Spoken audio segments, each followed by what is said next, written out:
bordado sa katawan niya nang meron ako mga sulat na parang peklat na nasa balat ko. Ilang libong karayong na ang tiniis ko na sakit, mga tintang pangabang buhay na saking nakadikit.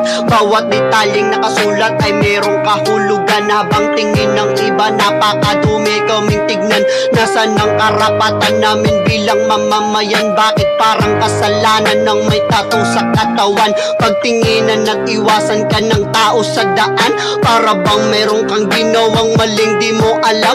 Minsan nga kung sino pang malinis ay sila pang madumi ang pagkatao at makasalanan. Huwag niyong hinuhusgahan base lamang sa panlabas. Kung puno man ng marka, at least di tulad mong bakas. Ang pagiging masama, balat mo ay malinis nga, pero ang pagkatao mo ay malansa pa sa isda.